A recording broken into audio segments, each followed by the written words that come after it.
Guys, welcome back to my channel, Michi Makes Up. Today we're going to take a look at Natasha Denona's Retro Glam palette. I am so excited for this palette. When I saw it on Instagram, I was like, yes, this is the palette we've been all waiting for. If you have been or are a Natasha Denona fan and you have a number of her palettes, you will remember that she released the Mini Retro palette 2 years ago, and ever since then people had been asking for a full size or a 15 pan palette that is like the retro palette. And she had come out with, a number of palettes since then, and none of them were a callback to that. And so I think generally we've been disappointed, but she really delivered this time. It is absolutely beautiful. Now, before I hold up the retro palette, I do want to show you very quickly, this is the Mini Retro palette. Beautiful. And then, because the inspiration of this new retro palette is a combination of the Mini Retro plus the full size or the 15 pan Glam palette, I do want to show you the Glam palette also very quickly. I will be doing some comparisons at the end. If you're interested, stick around. But for the main palette, I still have it in the box because I want to show the box first.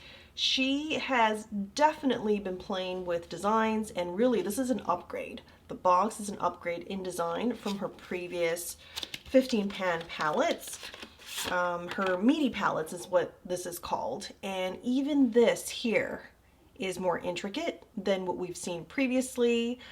It is also magnetic closure, so that hasn't changed, and the 15 shadows are in here, just so beautiful. If you love the pastel from the Mini Retro, and especially this kind of green shade here, we've got more.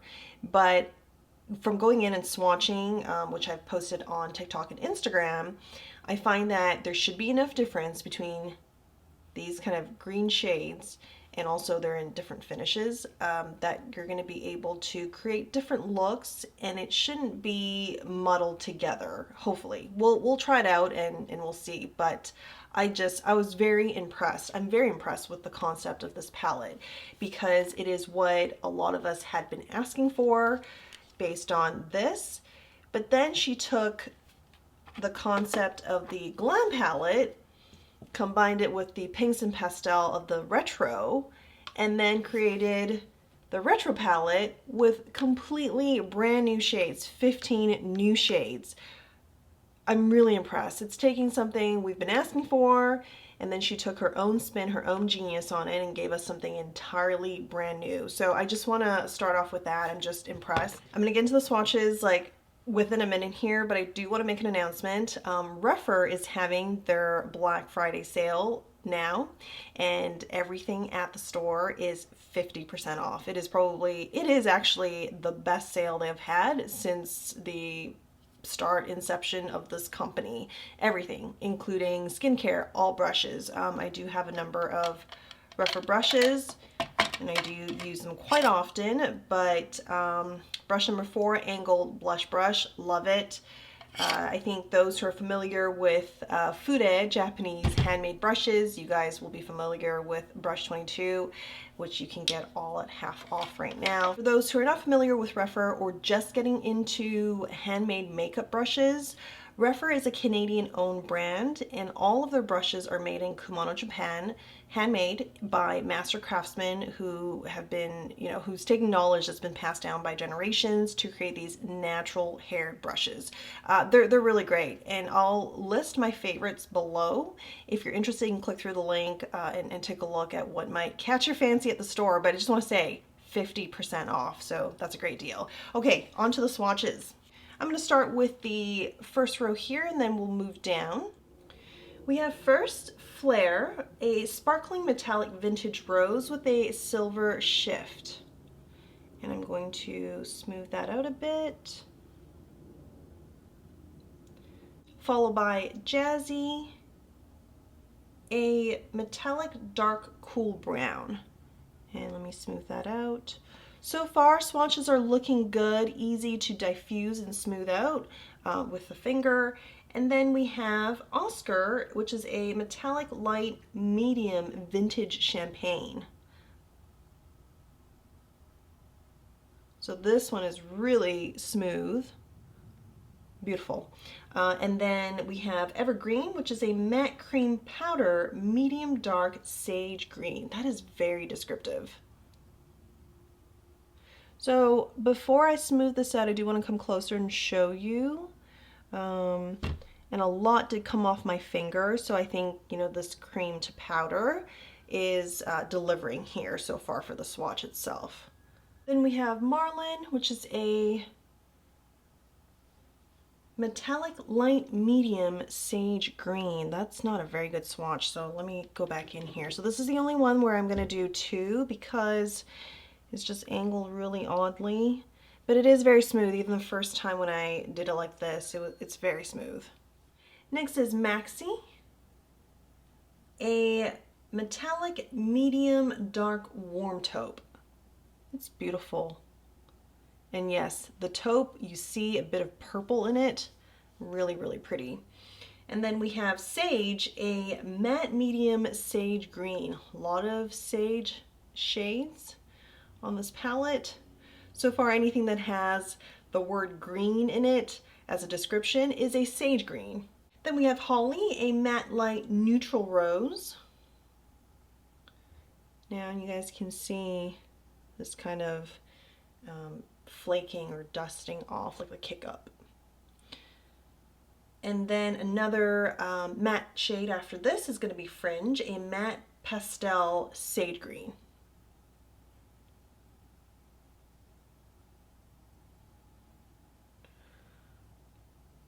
Her mattes, if it's not a cream to powder matte, typically do have that kind of kick up and flaking off when I'm doing swatches. But with a brush, you're not going to go in with as much pressure as I did with a finger for these swatches. So you're not going to get that much kick up and then the flaking. You shouldn't anyway. So we'll know for sure once I go in and play with these mattes.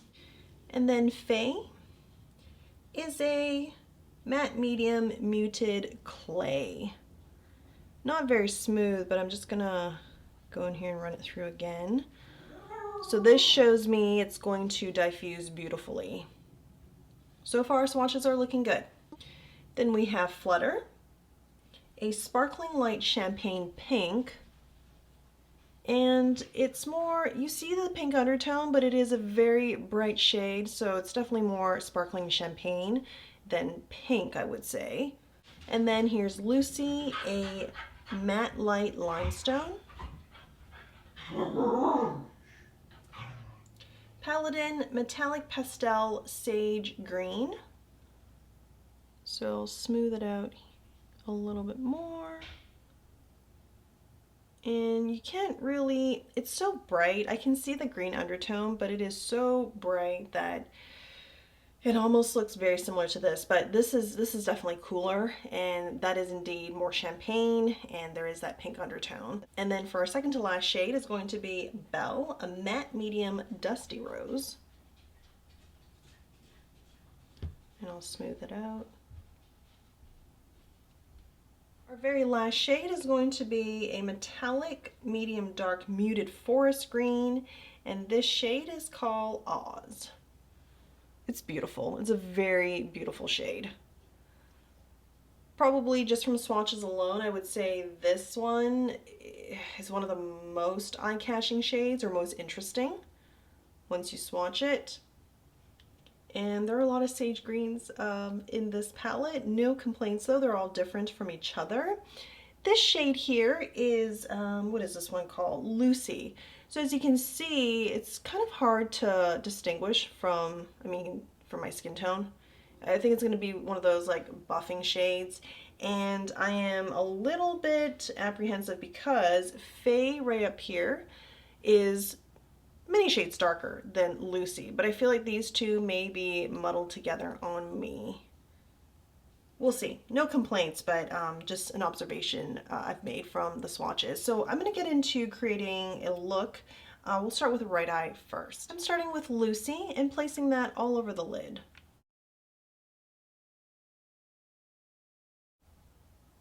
And it nearly blends right into my skin tone. I mean, you can tell that there's eyeshadow on here. It's fine as a base shade, I think. Then I'm curious how Faye is going to lay on top of Lucy. So we're taking this shade here and placing that onto the inner corner. Okay, there is a difference. You can kind of see it. It's light and soft, but that's okay. There's a difference, and even on my skin tone, which is neutral undertones, medium to light, you can still see the difference. Next, I'm going into Oz, and I'm actually gonna just place that on the outer corner as well, on top of Faye. And I do expect it to cover Faye. I really just wanted to try Faye and compare it next to Lucy on my lid. So now that we've done that, I'm actually just gonna sort of replace the shade. So far, beautiful, very smooth to work with. Then I'm taking Oscar, placing that onto the center of the lid. Taking Marlin and putting that right here.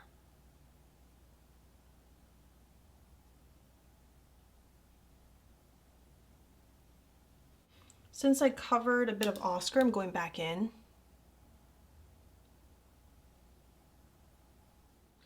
Because I want a bit more green to my look, I'm going to take Sage next.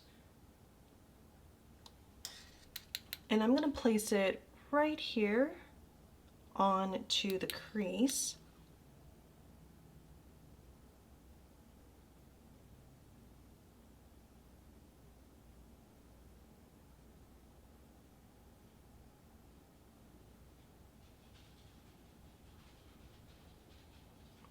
I'm going to go back in for another application because I want it to be noticeable enough for it to stand out. All right, and then for finishing touches, I'm going to go back into Oz because Oz was placed beautifully but a little bit light, and I just want that to deepen a little bit more.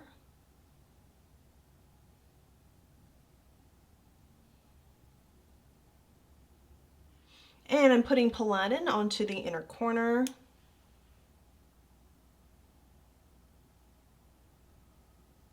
So bright, so pretty. And then taking what I have left on this brush of Sage, I am just lining on the lower lash line.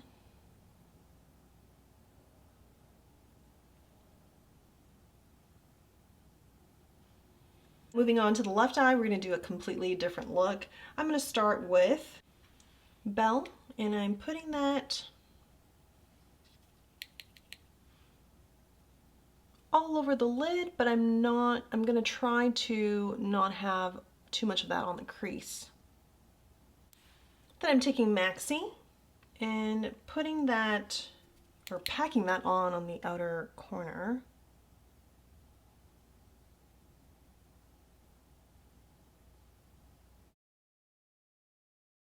I'm going to blend out Maxi, and then move it into the crease.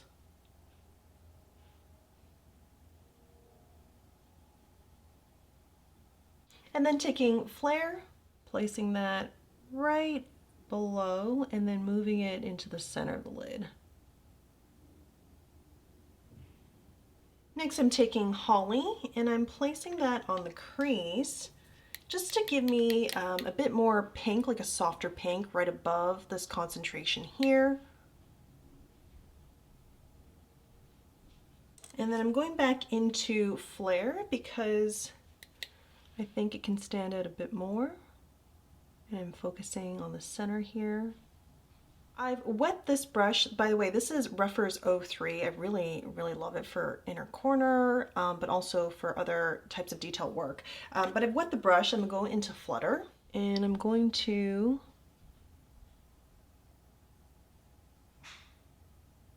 put that there to just brighten it. I really didn't go in with any kind of like MAC fix it, but you can if you want a more dramatic line. I'm pretty happy with this, so I'm going to keep it like that. I'm going to go back into this brush here, which is Sonia G's Blender Pro, and I first dipped it into Belle. I'm going to go back in really lightly again, because I want to bring the shade down here and just smoke it out. And because we used Flutter up top, I'd like to do something on the bottom as well.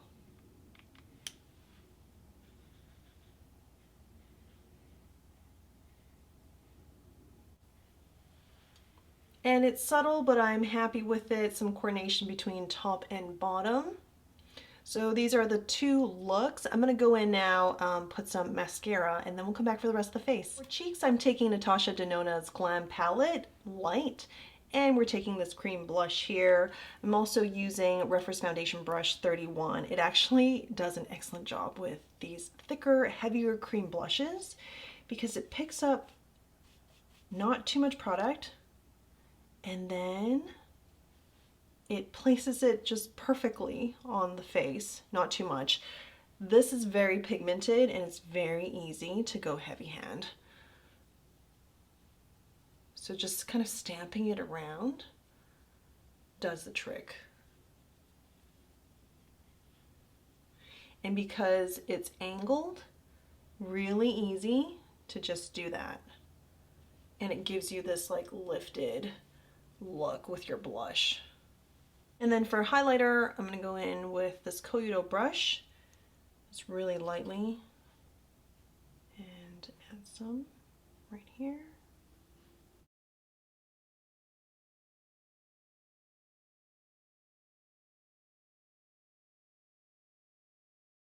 And I'm going back to my handy Rephr 03 brush here, and I'm just going to take some of the highlight and put it on the Cupid's bow. For lips, I'm going to take Lisa Eldridge's lip pencil in Petal.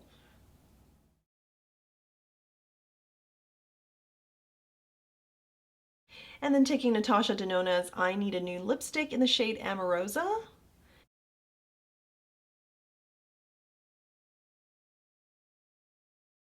There is the completed look using the Retro Glam palette and a few other Natasha Denona makeup. I would say blush is a bit light looking at it like this, so it has more emphasis on the eyes and even lips, but you can certainly go in and have heavier blush if you would like.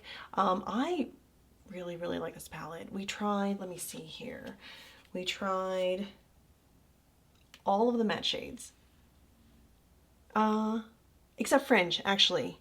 Almost all of them except Fringe. So we've tried Sage, Holly, Belle, and both Lucy as well as Faye. And I, no issues with blending it out, with any flaking or kick up, no issues at all. I did get rid of excess on a tissue paper, so I would take a brush, get the product, dab it off, and then go in. So no issues. And I love how these shades pair together and also give each other contrast. I especially enjoy the look on the right eye. The two looks that I came up with was directly inspired by the compact itself, especially the right eye.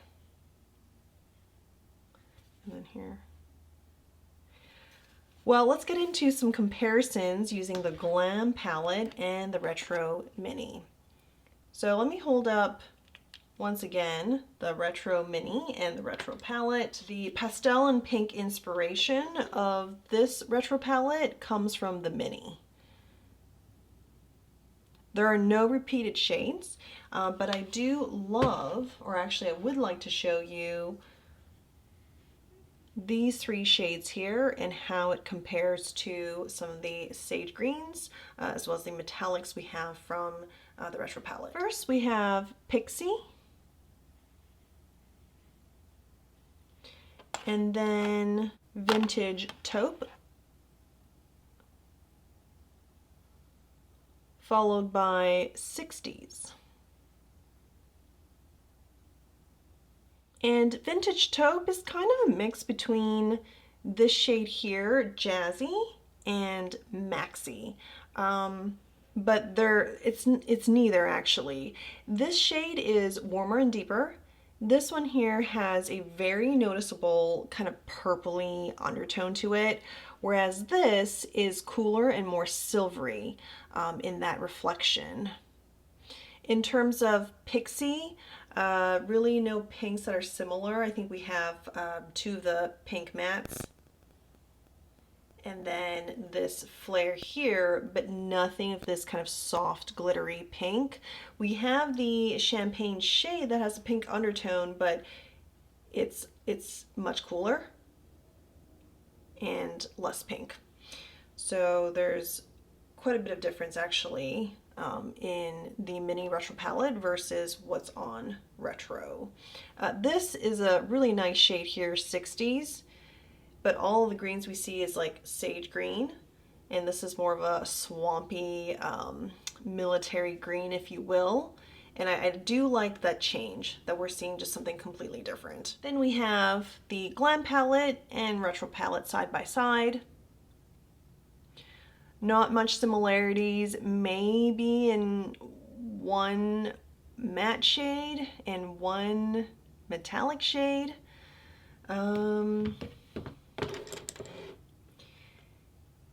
Maybe in this shade here or this shade. This one I already know it's going to be cooler than Lucy from Retro. And for a metallic shade, perhaps this might have some similarities to Oscar, or maybe the shade here. I'll go ahead and swatch these three shades.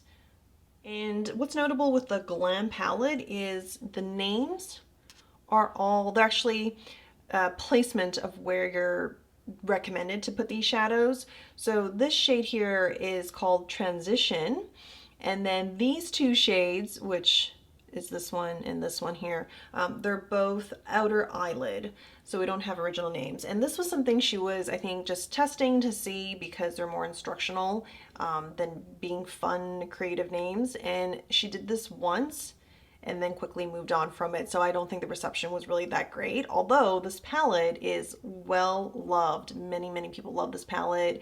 It is such a fantastic cool tone palette. Okay, let me swatch this. So we have Transition. You can barely see it. It is very light. It's like a buffing shade.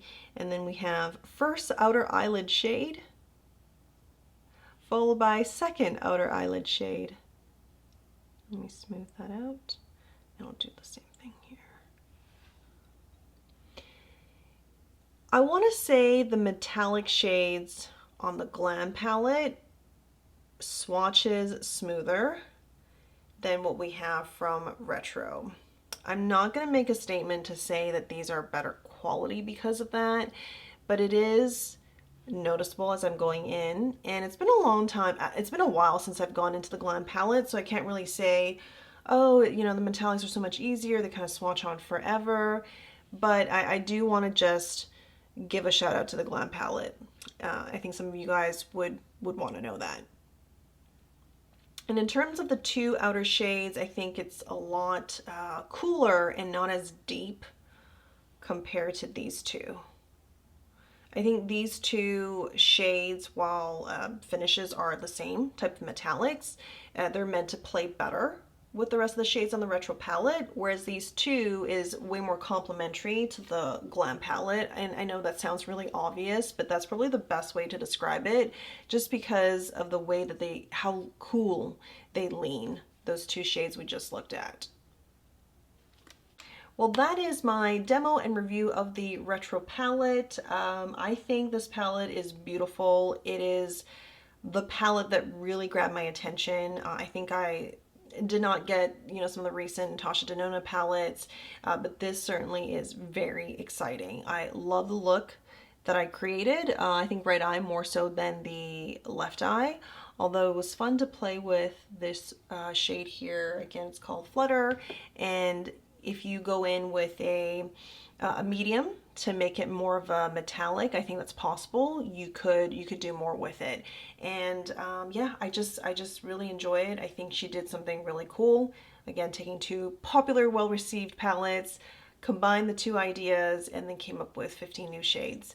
Thank you guys for watching. Let me know below if you like this palette, you're interested, or you prefer some of her warmer palettes. I'll see you guys again in the next one. Bye.